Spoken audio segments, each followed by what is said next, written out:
Ladies and gentlemen, welcome to the LOUDcast. We are here with Nick, Lewis, our guests, Ronnie from Ronnie and Markell Make a podcast, Dave from Dave and Grandfather Incorporated, movie reviewer extraordinaire. Is that right?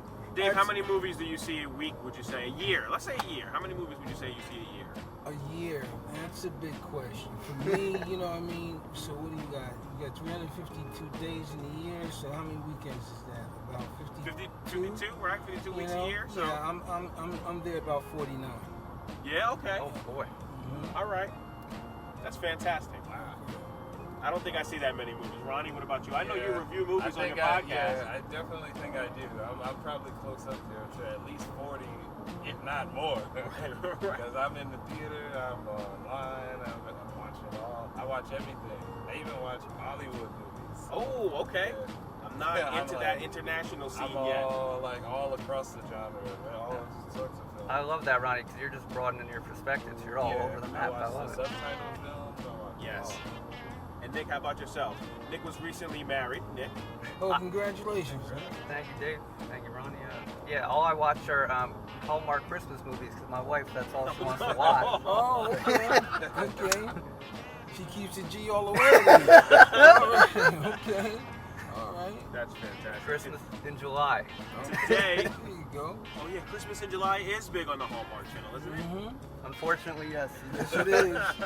Absolutely. So what we are actually putting together here is like just a fun movie review type of show that we'll put on social media. And we're going to be talking about the movies that we're going to see. And then afterwards, we're going to talk about the movie itself that we just saw. Break it down a little bit, maybe have some theories on it. Today, since my grandfather never misses a Quentin Tarantino movie, today we're going to see Once Upon a Time in Hollywood. Once Upon a Time in Hollywood. Now, for those of you that have already seen this movie, I went into it not knowing anything. The history behind it, how the story actually happened. It was really tough for me to watch it, but now that I understand what's going on, I'm very excited to see it. Dave, did you want to get into a little bit of behind the history of this movie? Yeah, all I want to just tell you a little bit about this because I don't want to spoil it for you guys because you guys haven't seen it yet. But this is pretty much about what happened to Sharon Tate and her friends. And this was the introduction of this guy that they call the monster, Charles Manson.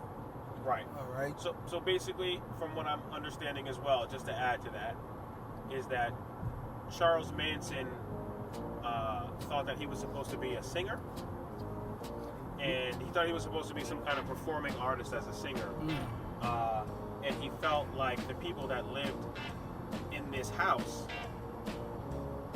stopped him from being that famous singer or that famous personality, from what I understand. So he developed this crazy psychotic idea that the people need to go into this house, his people need to go into this house and kill everybody in the house because it was going to stop him from being famous. Am I getting that part of the story right? And if I'm not, give me some more detail on it. Okay, well, you took like a real left turn on that one. Okay. That's what I heard. Right. Basically, the movie is about Charles Manson thought he was, Satan's son. All right.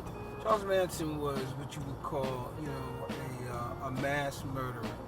All right. He had a commune of women.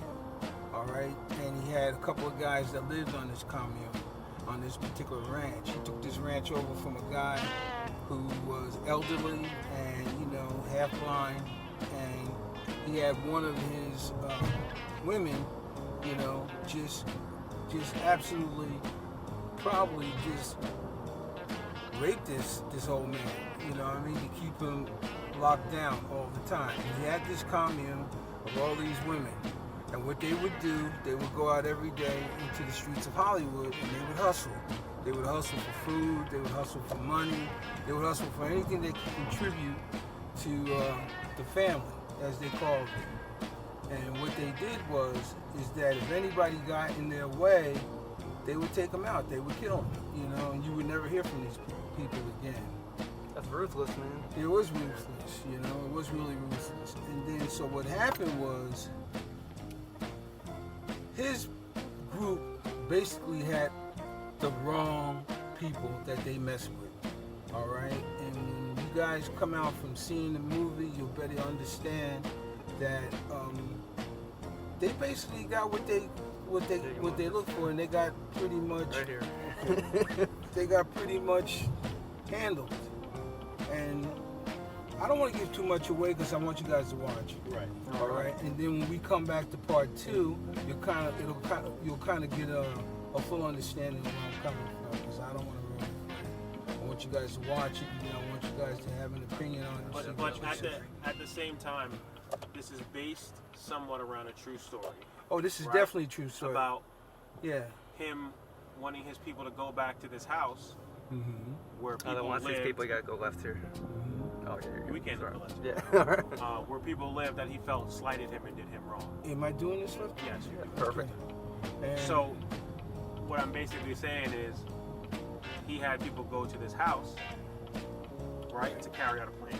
yeah, people go to this house because these people were crashing this house because they found out, that first of all, they found out that the character that Brad Pitt played, who worked for Leonardo Dicaprio, they thought he lived there.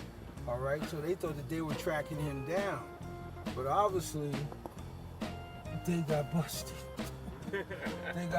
They got totally surprised. But as far as acting is concerned, I gotta tell you, man, Brad Pitt, Oh, Leo, I mean, oh, these guys do not miss. no, Like they they- did not. They didn't miss. They didn't miss. And then the guy, who worked for, and the character that Brad Pitt played, and the character that Leonardo DiCaprio played, was true to life, because in Hollywood everybody wants to be a success, but it doesn't work that way always. Sometimes you have your ups and downs, and this was pretty much was an up and down situation that turned out pretty well, as far as the characters. 15-minute parking space, which I gotta back out. I'm sorry about that, folks. But other than that, like I said, when we come out from seeing this, you guys are gonna pretty much understand it. You're gonna enjoy it, but you can pretty much understand it.